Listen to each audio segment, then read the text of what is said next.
Pada ini hari, kami memotong kelapa sawit seperti Anda lihat di sana.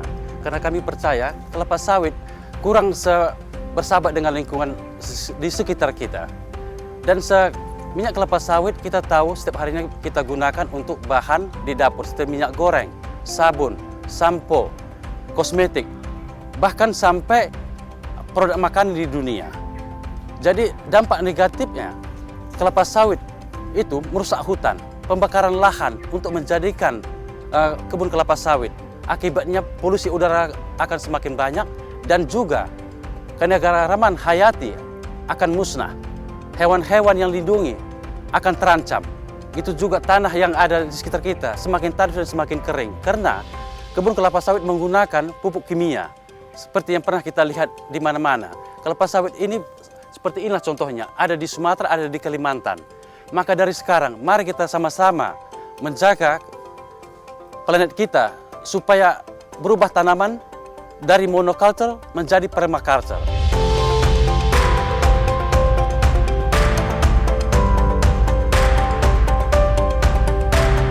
How to get more income by growing permaculture instead of monoculture.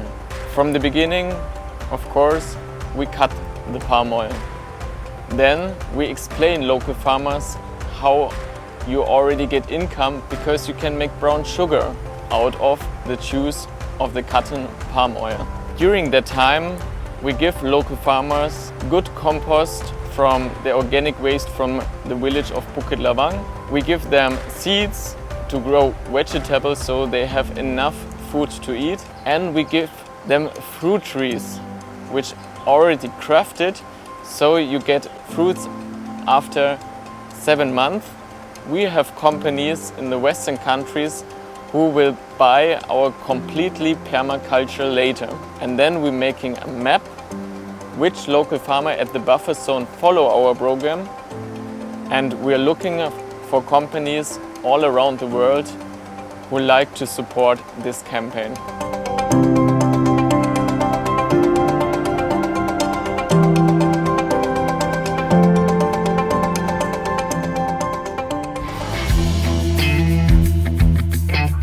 Di sini kami ingin menjelaskan tentang bagaimana cara ataupun pemanfaatan pohon kelapa sawit untuk diambilkan niranya menjadi gula merah. Boleh diambil dari kelapa sawit yang telah berumur 7, 8, atau 9 tahun ke atas.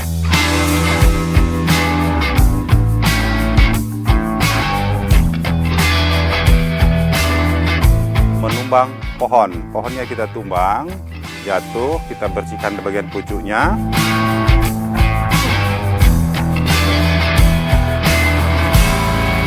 Dibuang pelepahnya semua, kita potong, nanti bagian umput di atasnya itu kita iris sedemikian rupa sehingga mengeluarkan air nira yang selanjutnya akan kita masak menjadi bahan dasar pembuatan gula merah ini. Bukan bahan dasar, memang bahan utama pembuatan gula merah dari kelapa sawit ini.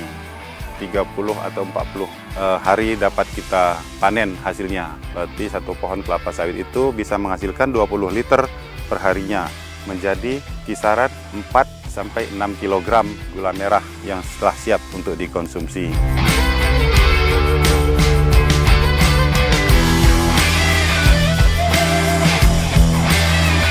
Jadi di dalam proses pemasakan ini memakan waktu lebih kurang selama 2-3 jam ya, tergantung dari panasnya api.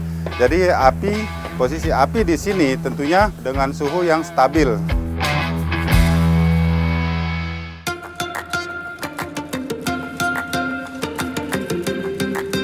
Yang mana dari Project Wing telah menyumbangkan beberapa tong sampah untuk mengutip sampah yang namanya organik sama non-organik yang nantinya akan kita sosialisasikan kepada masyarakat, dan tong ini nantinya akan kita berikan kepada masyarakat untuk penempatan sampah yang organik dan non-organik. Ini untuk non-organik pada umumnya kita coba untuk bisa dapat menghasilkan pendapatan daripada masyarakat itu sendiri untuk membantu perekonomian masyarakat.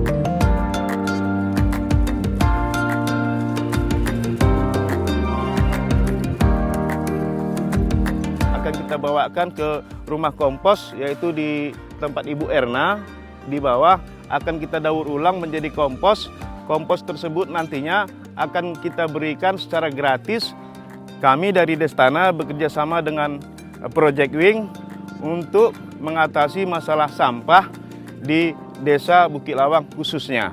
Nah, ini sangat membantu kepada masyarakat.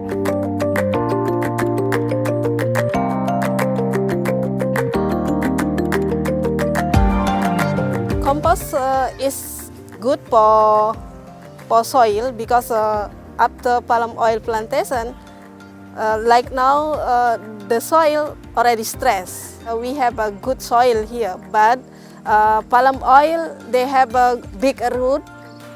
They cannot save water. They just take it water, and that is not good for the soil. We can get compost after past time maybe 1 month, but we need sometime like a microorganism for helping pass for the compost. From compost they can give nutrition like from micro and macro fertilizer, and then we can bring to the soil where the palm oil tree cut, and then they want to make permaculture there.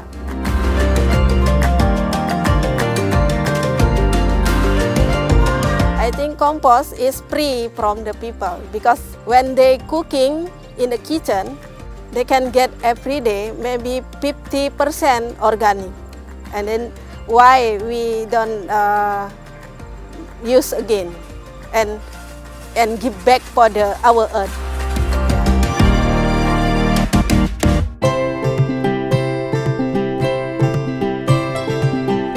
Permaculture dalam arti permanent agriculture yang mana di dalamnya ada suatu tatanan ekosistem yang saling terhubung satu dengan yang lain dan saling menguntungkan. Kenapa kita memilih sistem permaculture? Karena kita percaya sistem permaculture bisa memberikan perubahan untuk hidup manusia yang lebih baik dan menguntungkan. Kenapa kita harus beralih dari sistem monoculture ke permaculture? Karena sistem permaculture kita percaya dengan menanam beraneka macam sayuran, buah, dan tanaman lainnya bisa sangat menguntungkan untuk yang pasti untuk manusia dan alam dan lingkungan. Karena kita sistem permaculture mengajarkan kita bekerja selaras dengan alam, memakai kearifan lokal, dan permaculture ini juga bisa menjadi nilai ekonomis ya untuk membantu meningkatkan kesejahteraan untuk keluarga kita.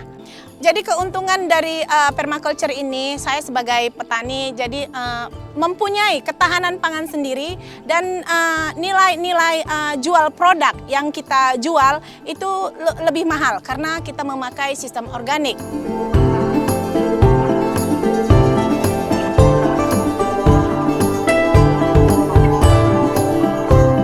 Mengenai alasan mengapa saya merubah tanaman monokultur saya menjadi tanaman permakultur. Yang pertama sekali tentunya adalah karena berangkat dari kesadaran tentang pentingnya kesehatan, keanekaragaman hayati, dan menjaga ekosistem, keseimbangan alam. Apa yang menjadi kebutuhan pokok untuk dapur, ya seperti sawi, kangkung, bayam, dan lain-lain. Kami di sini menanam berbagai macam rempah-rempah tentunya, dan tidak terlepas juga ada tanaman obat-obatan ya, seperti jahe, kunyit, dan lain-lain. Segala macam jenis buah-buahan yang kami makan sehari-hari di sini, artinya buah-buahan lokal. Juga ada menerapkan karena kebutuhan serewangi, yang mana serewangi ini kita olah di sini nantinya bisa menghasilkan minyak yang sangat bermanfaat buat kesehatan juga. Bisa kita jadikan soft, sabun ya, yang saya baca di media merupakan salah satu komoditi ekspor sekarang ini.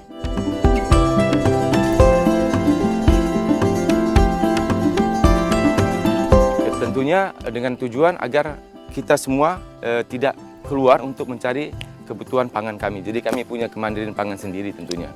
Dan yang terakhir adalah lahan ini harapan saya tentunya untuk menjadi contoh buat masyarakat sekitar agar bisa mengambil edukasinya, pendidikannya di sini, bisa belajar di sini, dan bisa mengembangkan di daerahnya. Bagaimana jika kita memasukkan bahan-bahan kimia ke tubuh kita? Bagaimana itu terjadi banyaknya kerusakan dalam tubuh kita? Maka dari itu, marilah kita mengkonsumsi makanan yang sehat untuk generasi yang lebih baik. Jadi marilah kita berubah pikiran untuk mengurangi penanaman kelapa sawit yang bisa menguntungkan lebih banyak. Memang lambat, tetapi menjanjikan bagi kita semua, bagi Anda, bagi anak cucu kita. Jangan malu-malu, rubahlah segera pola tanaman kita. Ini bukan cakap bohongan, tapi ini sungguh nyata. Dan jangan malu, datanglah kepada kami untuk bertanya apa yang telah kami lakukan di Project Wing ini. Terima kasih.